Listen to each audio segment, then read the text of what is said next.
What's up guys, Houndish here, and today we're jumping in with the weekly reset for Destiny 2, and it's the 5th of November, so we're on to week 2 of Festival of the Lost, and there'll be some renewed chances to pick up rewards there. Additionally, we have the refresh for a bunch of the Revenant content, including the new dungeon, so good luck on the hunt for Icebreaker if you're after it, but otherwise this week there's also a game update. This fixes the issue with weapon perk RNG, as well as a couple of other items, and we'll cover the patch notes in just a moment. Plus, as a result of this update, there'll be some extra rewards that we'll be able to get access to in the next few weeks. But as always in the video, we'll also round up other updates from Bungie, vendor inventories, the festival stuff from Eververse, featured rewards, and a handful of other things in the video. So I hope you guys find this one useful. If you do, drop us a rating down below as it really helps on the channel. Otherwise though, now let's get into it. And so as I mentioned, Festival of the Lost continues this week, whether you're picking up weapons, armor, candy for exotic class items, whatever it may be, we can continue to do so for another 2 weeks from now. It's also 2 weeks until we get to Act 2 of Revenant, so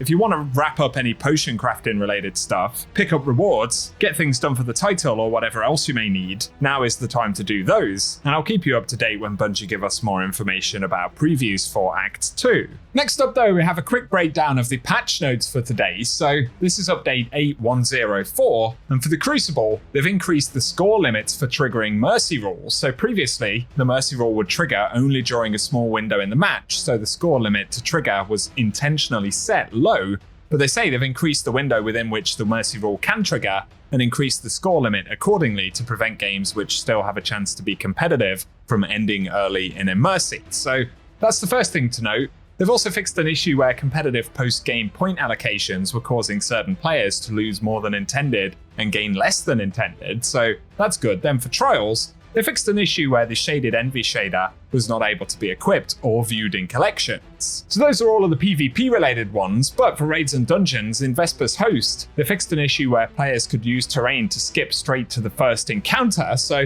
that's no longer a thing. And for Garden of Salvation, they fixed an issue where secret chests only dropped armor, and they can now also drop weapons. I believe as well, there is a fix in this patch for the RNG perk issue that's been plaguing the game for a little while now, so that one's been updated, and of course, Bungie did say that they're going to drop some weapons with pretty juicy rolls starting on the 19th of November, so that's kind of a connected but separate component of the update today. There is another little segment right here though for gameplay and investment. For armor, they fixed an issue where Mask of Fealty would not consistently create crystals when defeating frozen targets with Withering Blade, and they say the spread of Withering Blades released now has a slight increased gravity to tighten the spread to account for the fix, so keep that one in mind as well.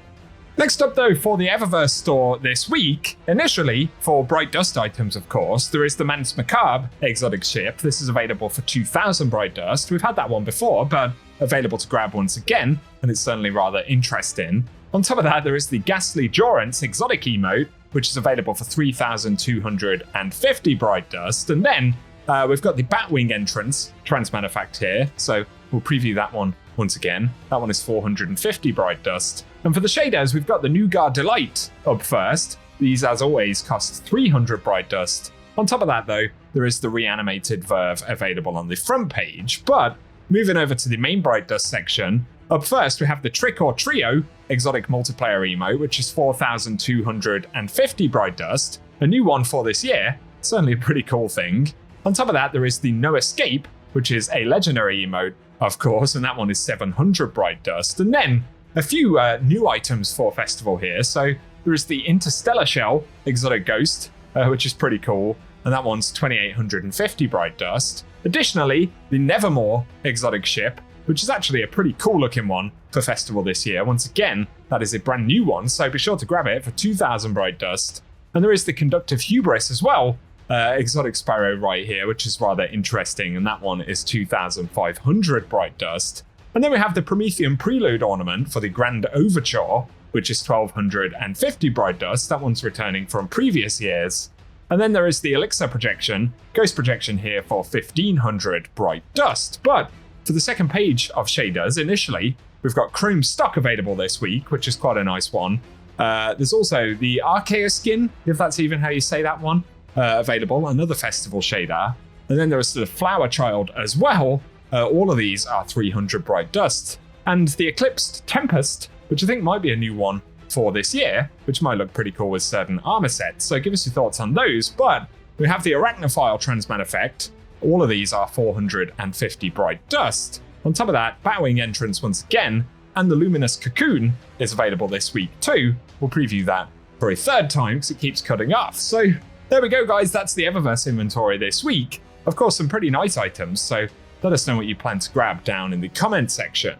For a very quick visit to Banshee though, for the featured weapons at the moment, there's the Typhon GL5 grenade launcher with Steady Hands 1 for All, the Disparity with Eye of the Storm and Swashbuckler, and then the Percy's D with Shoot to Loot and Opening Shot, Handing Hand, which has got Dual Loader and Elemental Capacitor, as well as the Funnel Web with Perpetual Motion and Focused Fury, but keep in mind the weapons and roles will change through the week. And let's finally check in on Shader 1 down here in the annex. For the armor, we've got the Prodigal set of gear from back in the Forsaken era, so if you want to pick this up for collections, you can do that this week. For shaders though, there is New Age Black Armory, which is quite a nice one. I know a lot of folks will want to pick up if they don't have it just yet. These are of course 10,000 Glimmer. There's also the New Pacific Sync, which is the Worn variant, and we've got the War Cult Camo if you're looking to add older faction shaders to collections. Some final reward mentions right here. The Nightfall this week is Proving Grounds, but of course Grandmasters are also available, so we can chip away at those. There are only 3 Nightfalls featured for a given act per episode at the moment, so those are just kind of cycling through, and I'm not certain if we'll see a repeat Nightfall weapon this week or a new one, so we'll check that out in game. But for other activity content, we've got Node Override Avalon for the exotic mission that's featured, and of course there we can pick up the Vexcalibur exotic glaive. But moving on, Last Wish will be featured, so that's a good opportunity to pick up the 1000 Voices. Vow of Disciple is also a featured raid this week, so we can get the collective obligation there, and all of those raid legendary loopholes are entirely farmable as well. It's the same for the dungeons, so that includes Shattered Throne and Duality. And from Duality, of course, there is the Hard Shadow. Plus, if you are heading back into Vesper's Host, good luck on that Icebreaker drop.